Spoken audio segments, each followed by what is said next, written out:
Freelancing সেক্টরে কাজ করা বা ক্যারিয়ার তৈরি করার কথা আমরা সবাই যখন চিন্তা ভাবনা করি তখন কম বেশি আমাদের অনেকের মাথায় যে প্রশ্নটা সবচেয়ে বেশি আসে সেটি হলো আমার দ্বারা কি ফ্রিল্যান্সিং করা সম্ভব হবে, বা ফ্রিল্যান্সিং করার জন্য যে যে যোগ্যতা বা কোয়ালিফিকেশনগুলো প্রয়োজন সেই যোগ্যতাগুলো কি আমার মধ্যে আদৌ রয়েছে কিনা। এই বিষয়গুলো বাদও আমরা অনেকে আরো নানা ধরনের কনফিউশনের মধ্যে পড়ে শুরুতে অনেক হতাশ হয়ে পড়ি।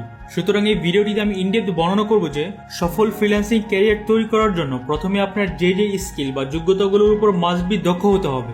আর ভিডিওটি শুরু করার আগে আমার একটি ছোট্ট রিকোয়েস্ট, একটি high qualityful and research based content তৈরি করার জন্য huge hard work and time spend করতে হয়। সুতরাং এই ভিডিওটির নিচে লাইক বাটনটিতে প্রেস করে দেন। আপনাদের এক একটি লাইক আমার এই ছোট চ্যানেলটি গ্রো হওয়ার সাথে সাথে আরো নতুন নতুন হাই কোয়ালিটিফুল কন্টেন্ট তৈরি করতে আমাকে মোটিভেট করবে। সেহেতু গাইস সবাই ভিডিওটির নিচে একটি লাইক দিয়ে দিবেন। It's my humble request. Okay, now let's dive into the video. শুরুতেই নতুন ভাইয়া আপুদেরকে যে বিষয়টি আমি বলতে চাই যে বাই বর্ন বা জন্ম থেকেই কিন্তু কেউ কোনো জিনিস শিখে আসে না। প্রতিনিয়ত যার যার নিজের চেষ্টা ও স্ট্রাগলের মাধ্যমে মানুষজন তাদের কোয়ালিফিকেশন গুলোকে ডেভেলপ করে থাকে। আমার দ্বারা কি ফ্রিল্যান্সিং করা সম্ভব, বা ফ্রিল্যান্সিং করার জন্য যে যে যোগ্যতা বা কোয়ালিফিকেশন গুলো প্রয়োজন সেই যোগ্যতা বা কোয়ালিফিকেশন গুলোকে আমার মধ্যে আদৌ রয়েছে কিনা। আমি মনে করি এই প্রশ্নগুলোর কোনো ভিত্তিই নেই, কারণ আপনার যদি জেনুইনলি ফ্রিল্যান্সিং সেক্টরে সফল ক্যারিয়ার তৈরি করার ইচ্ছা থাকে তাহলে এই ভিত্তিহীন প্রশ্নগুলো কখনো আপনার বাধা হয়ে দাঁড়াতে পারবে না। যদি আপনার মধ্যে ওইরকম will power, dedication, consistency and believe in yourself থাকে ও তার সাথে সাথে আপনি আপনার স্কিলটাকে ভালোভাবে ইউটিলাইজ করতে পারেন তাহলে ফ্রিল্যান্সিং সেক্টরে অনেক ভালো একটি ক্যারিয়ার তৈরি করতে পারবেন যেটা আপনি কখনো কল্পনাও করেননি। সেহেতু এখন মূল প্রশ্নের মধ্যে আসি যে সফল ফ্রিল্যান্সিং ক্যারিয়ার তৈরির জন্য প্রথমে আপনার যে যে স্কিল বা যোগ্যতাগুলোর উপর মাস্ট বি দক্ষ হতে হবে। যোগ্যতা বা কোয়ালিফিকেশন কথাটি শোনার সাথে সাথে আমরা মনে করি যে ফ্রিল্যান্সিং এর কাজগুলো শেখার আগে মনে হয় আমার যে কোনো একটি নির্দিষ্ট ডিগ্রি বা সার্টিফিকেট লাগবে, বা নির্দিষ্ট কোনো বয়স বা আইটি রিলেটেড কোনো এডুকেশনাল ব্যাকগ্রাউন্ড থাকতে হবে, যেগুলোর কোনোটাই মোটেও ঠিক না। কারণ ফ্রিল্যান্সিং সেক্টর সফল ক্যারিয়ার তৈরি করার জন্য এগুলো কোনোটাই ম্যাটার করে না। সেহেতু ফ্রিল্যান্সিং এর কাজগুলো শেখা বা করার আগে যে যে কোয়ালিফিকেশনগুলো সবচেয়ে বেশি ম্যাটার করে সেগুলো হলো basic computer skill, knowledge about computer software or application, knowledge about web application and browser extension, internet browsing skill, problem solving skill, time management skill, and most important, communication skill. Okay, now let me break down all of them one by one. Basic computer skill. Freelancing এর কাজ শেখা বা শুরু করার জন্য আপনার must be কম্পিউটারের basic নলেজটা থাকতেই হবে, কারণ বেসিক কম্পিউটার স্কিল ছাড়া আপনি কখনো কোনো কিছুই করতে পারবেন না। আর 2020 সালে এসে আমাদের জেনারেশনের যে ছেলেমেয়েরা রয়েছে তাদের মধ্যে বেসিক কম্পিউটার স্কিল নেই এরকম কোনো ছেলে মেয়ে নেই বললেই চলে। তারপরও যারা নতুন কম্পিউটার কিনছেন কিন্তু সেটি ব্যবহার করতে জানেন না, সেটির জন্য আপনাদের কোনো ট্রেনিং সেন্টারে ভর্তি হওয়ার প্রয়োজন নেই, কারণ ইউটিউবে কয়েক হাজার ভিডিও টিউটোরিয়াল রয়েছে যেগুলো দেখলে কয়েক ঘন্টার মধ্যে আপনি বেসিক কম্পিউটার স্কিলটা শিখতে পারবেন। Knowledge about computer software or application. Freelancing এর কাজ শেখা ও ডেইলি লাইফে কম্পিউটার স্মুথ ভাবে ব্যবহার করার জন্য কিছু কিছু ম্যান্ডেটরি সফটওয়্যার বা অ্যাপ্লিকেশন রয়েছে, সেগুলো ব্যবহার কিভাবে করতে হয় সেগুলো আপনাকে অবশ্যই ভালোভাবে জানতে ও শিখতে হবে। যেমন internet download manager, Microsoft office, Google Chrome browser বা মজিলা ফায়ারফক্স সহ আরো কিছু ম্যান্ডেটরি সফটওয়্যার বা অ্যাপ্লিকেশন রয়েছে যেগুলো আপনাকে ডেইলি লাইফে ব্যবহার করতেই হবে। Knowledge about web application and browser extension. Freelancing এর কাজ আরো ভালো ও সহজভাবে শেখার জন্য আপনার বিভিন্ন ওয়েব অ্যাপ্লিকেশন বা ব্রাউজার এক্সটেনশনগুলো সম্বন্ধে আপনার অনেক ভালোভাবে ধারণা থাকতে হবে। ওয়েব অ্যাপ্লিকেশন ও ব্রাউজার এক্সটেনশনগুলো আপনার কাজগুলোকে অনেক গুণ সহজ করে দেবে। সেহেতু এই বিষয়গুলো সম্বন্ধে ধারণা না থাকা মানে আপনি অন্যদের থেকে অনেক পিছিয়ে রয়েছেন। আগেই কোনো প্রেশার না নিয়ে আস্তে আস্তে এই জিনিসগুলোর উপর নিজের নলেজ গেইন করতে থাকেন।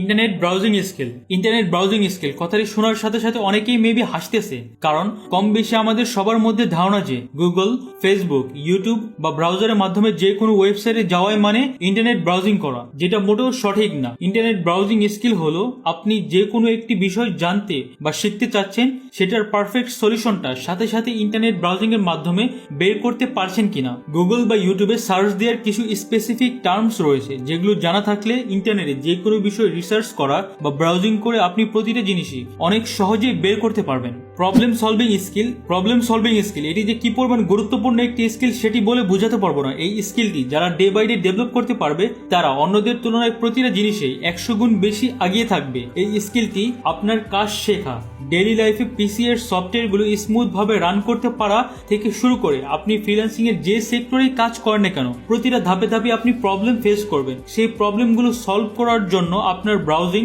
রিসার্চ ও প্রবলেম সলভিং স্কিলটা মাস্ট বি লাগবেই। টাইম ম্যানেজমেন্ট স্কিল, যারা লাইফে খুব কম সময়ের মধ্যে অনেক বড় বড় অ্যাচিভমেন্ট করছে তাদের সেই অ্যাচিভমেন্টগুলোর বিহাইন্ডে টাইম ম্যানেজমেন্ট স্কিলটার ভূমিকা সবচেয়ে বেশি। যখন থেকে আপনি আপনার প্রতিটা মিনিট টাইমকে ভালোভাবে সৎভাবে ব্যবহার করা ও কাজে লাগাতে শিখতে পারবেন, তখন থেকে আপনার লাইফটা আস্তে আস্তে চেঞ্জ হতে থাকবে। আর গাইস, এই টাইম ম্যানেজমেন্ট স্কিল নিয়ে যদি আমি সারাদিনই কথা বলি তারপরও এটি নিয়ে কথা শেষ হবে না, সেহেতু এই বিষয়টা সবাই গুরুত্বের সাথে নিয়ে একজন হাইলি স্কিলফুল পারসন হওয়ার চেষ্টা করবেন। Most important communication skill. Freelancing সেক্টরে সফল ক্যারিয়ার তৈরি করার জন্য আপনার 50%-এরও বেশি ডিপেন্ড করে আপনার কমিউনিকেশন স্কিলের উপর ও তার সাথে সাথে কমিউনিকেশন স্কিলের দ্বারা অন্যকে কিভাবে আপনি ম্যানিপুলেট করতে পারছেন। সেহেতু কমিউনিকেশন স্কিলটা খুবই গুরুত্বপূর্ণ একটি বিষয়। কমিউনিকেশন স্কিল নিয়ে আমি একটি ফুল আলাদা ভিডিও অনেক তাড়াতাড়ি আমার চ্যানেলে পাবলিশ করব। যেহেতু ওই ভিডিওটিতে আমি কমিউনিকেশন স্কিল নিয়ে ইনডেপথ আলোচনা করব, সেহেতু এখানে আমি আর খুব বেশি কিছু বলছি না। একটু আগে উপরে আমি একটা কথা বলেছিলাম যে ভাই বোন বা জন্ম থেকে কেউ কিন্তু কোনো জিনিস শিখে আসে না। প্রতিনিয়ত যার যার নিজের চেষ্টা ও স্ট্রাগলের মাধ্যমে মানুষজন তাদের নিজেদের কোয়ালিফিকেশন গুলোকে ডেভেলপ করে থাকে। সেহেতু উপরে এতগুলো জিনিস দেখে ভয় পাওয়া বা হতাশা হওয়ার কোনো প্রয়োজন নেই, কারণ সবগুলো জিনিস যা আপনাকে এখনই জানতে হবে এমন কিন্তু কোনো কথা নেই। কিছু কিছু জিনিস যেগুলো আপনাকে অন ডিমান্ড শিখতে হবে, আর অন ডিমান্ড বলতে আপনার যে সময় যে বিষয়টা প্রয়োজন ঠিক ওই সময় ওই বিষয়টা শেখা। তাছাড়াও কিছু কিছু জিনিস আপনাকে আগে থেকেই শিখতে হবে। এখানে একটি বিষয় বলে নেওয়া ভালো যে উপরে আমি যে স্কিলগুলো সম্বন্ধে কথা বললাম সেগুলো শেখা মানে কিন্তু ফ্রিল্যান্সিং এর কাজগুলো শেখা না, কিন্তু উপরের স্কিলগুলো যদি আপনার আগে থেকে জানা থাকে তাহলে ফ্রিল্যান্সিং এর কাজ শেখার ক্ষেত্রে আপনার প্রতিটা বিষয়ই অনেক সহজ হয়ে যাবে। যারা আমার সাথে পার্সোনালি কন্ট্যাক্ট করে কথা বলতে চাচ্ছেন তারা আমাকে ইনস্টাগ্রামে মেসেজ দিতে পারেন। ইনস্টাগ্রামে আমি সবসময় অনলাইনে থাকি, আর যারা আমাকে ইনস্টাগ্রামে মেসেজ দিবে তারা প্রত্যেকেই নিশ্চিতভাবে রিপ্লাই পাবেন। সেহেতু এই অপরচুনিটিটাকে কাজে লাগিয়ে আমার কাছ থেকে ভালো একটি গাইডলাইন নিতে পারেন। ইনস্টাগ্রাম প্রোফাইলের লিঙ্ক নিচে ডিসক্রিপশন বক্স ও প্রথম কমেন্টে দেওয়া আছে। আর নেক্সট ভিডিও সম্বন্ধে আপডেট ও আরো বিভিন্ন রিসোর্স পেতে ডেভ ক্লায়েন্ট ফ্রিল্যান্সিং কমিউনিটি আমার এই ফেসবুক গ্রুপটিতে অবশ্যই জয়েন করুন। ডেভ ক্লায়েন্ট গ্রুপের লিঙ্কটিও নিচে ডিসক্রিপশন বক্স ও প্রথম কমেন্টে দেওয়া আছে। এই ভিডিওটা আপনাদের কেমন লেগেছে সেই সম্বন্ধে প্রত্যেকে এই ভিডিওটির নিচে একটি ফিডব্যাক কমেন্ট করবেন। আমি আপনাদের প্রত্যেকের কমেন্টে রিপ্লাই দেব। আপনাদের প্রতিটা কমেন্টই আমাকে খুবই মোটিভেট করে আরো নতুন নতুন হাই কোয়ালিটিফুল ভিডিও তৈরি করার জন্য। যারা এখন পর্যন্ত ভিডিওটি ধৈর্য ধরে দেখতেছেন তাদেরকে আন্তরিকভাবে অসংখ্য ধন্যবাদ, এবং যারা এখনো আমার চ্যানেলটি সাবস্ক্রাইব করেননি তারা অবশ্যই আমার চ্যানেলে এখনই সাবস্ক্রাইব করে বেল নোটিফিকেশনটি অন করে রাখেন, যাতে করে আমি নতুন ভিডিও পাবলিশ করার সাথে সাথে আপনারা ওই ভিডিওটির নোটিফিকেশন পেয়ে যান। Thank you so much guys for watching the video. I've heard a story, I've heard it said, I've come to believe that love is a bet. Sometimes you win and sometimes you lose, and sometimes it calls you right in the move. Come to my table, come to my bed,